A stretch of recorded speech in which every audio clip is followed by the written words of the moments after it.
একবার NID card করলে সারা জীবন ব্যবহার করা যাবে এই ধারণা কিন্তু পরিবর্তন হতে যাচ্ছে। কেননা ইসি সূত্রে ইসি সচিব আক্তার স্যার কিন্তু জানিয়েছে, আপনার যদি এনআইডি কার্ড থাকে তাহলে জাতীয় পরিচয়পত্র আইন 2010-এর 7-এর 1 উপধারা বিবেচনায় সেই জাতীয় পরিচয়পত্র কিন্তু 15 বছর পর পর রিনিউ করতে হবে। যেমনটা পাসপোর্ট আমরা দেখতে পাই যে 5 বছর বা 10 বছর পর পর রিনিউ করতে হয় ফি বা চার্জ দিয়ে। তো ঠিক সেইভাবে সাধারণত দেখা যায় 15 বছর একটা অতিক্রম হলে একটা মানুষের ফেসেও যেমন পরিবর্তন আসে, হাতের আঙ্গুলের ফিঙ্গারপ্রিন্ট, বায়োমেট্রিক, চেহারায় অনেক কিছু বিবেচনায় কিন্তু পরিবর্তন আসে। তো এগুলার সুযোগ নিয়ে অনেক অসাধু ব্যক্তি কিন্তু আবার খারাপ কাজও করতেছে। ভিডিওটা লাইক করে শেয়ার করে দিবেন, যেহেতু ভিডিওটা গুরুত্বপূর্ণ হচ্ছে বন্ধুরা। তো এখন এ বিবেচনায় জাতীয় পরিচয় নিবন্ধন অনুবিভাগ সূত্রে বলা হয়েছে যে জাতীয় পরিচয়পত্র আপনার যদি থাকে সেটা নবায়ন বা রিনিউ করতে হবে। এই পথে বাংলাদেশ নির্বাচন কমিশন কিন্তু আসতে যাচ্ছে। তো সে বিবেচনায় দেখা যাবে যে আপনি 30 দিনের মধ্যে একটা জাতীয় পরিচয়পত্র রিনিউ করলে একরকম ফি, আবার যদি 7 দিনের মধ্যে জরুরি রিনিউ করেন তাহলে একরকম ফি। তাহলে জাতীয় পরিচয়পত্র বিধি 5 অনুসারে আপনাকে কিন্তু একটা ফর্ম 5 পূরণ করতে হবে। এটা আপনি করতে পারেন বা আপনার আইনগত অভিভাবক যারা রয়েছে তারা করতে পারে।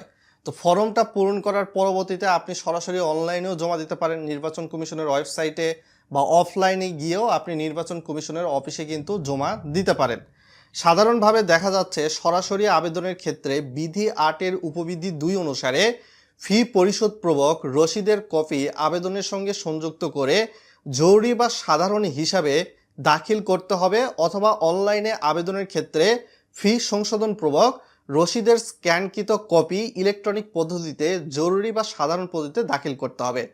জরুরি আবেদন কমিশনে এবং সাধারণ আবেদন স্থানীয় নির্বাচন কার্যালয়ে দাখিল করতে হবে, এবং আবেদন প্রাপ্তির পর দায়িত্বপ্রাপ্ত কর্মকর্তা আবেদন ফরমের অংশ ক স্বাক্ষর করে তা আবেদনকারী ও তার আইনগত অভিভাবককে ফেরত দিবেন, অথবা অনলাইনে আবেদনের ক্ষেত্রে আবেদনকারী বা তার আইনগত অভিভাবক বরাবর মোবাইল নাম্বার বা ইমেল ঠিকানায় বিশেষ করে ফরমের ক অংশ কিন্তু দিয়ে থাকবে। সাধারণত জাতীয় পরিচয়পত্র 7 দিনের মধ্যে যদি আপনি নবায়ন করতে চান, 15 বছর শেষ হয়ে গেছে বা শেষ হবে এমন অবস্থায়, তাহলে কিন্তু 150 টাকা সার্ভিস চার্জ প্রযোজ্য হবে। এর সঙ্গে অবশ্যই কিন্তু সরকারি ভ্যাট 15% প্রযোজ্য হতেও পারে।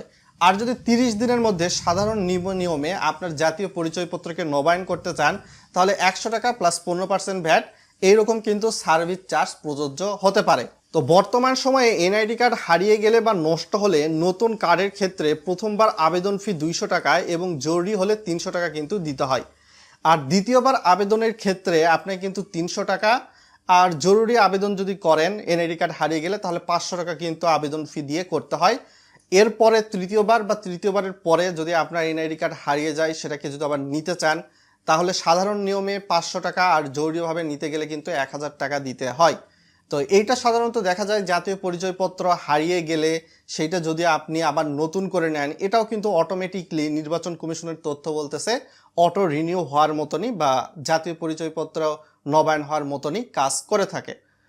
তো এই বিষয়ে কিন্তু ইতিমধ্যে জাতীয় পরিচয়পত্র আইনে সম্পূর্ণ স্পষ্ট ব্যাখ্যা দেওয়া রয়েছে, এবং ইসি এই বিষয়টাকে কিন্তু বাধ্যতামূলক করতে যাচ্ছে। সামনের দিকে গিয়ে আমরা কিছুদিন পর জানতে পারবো আসলে এই বিষয়টা চূড়ান্ত অনুমোদন হচ্ছে কিনা, এবং সেক্ষেত্রে নবায়নের উপর নির্ভর করে চার্জ দিতে হবে কি হবে না।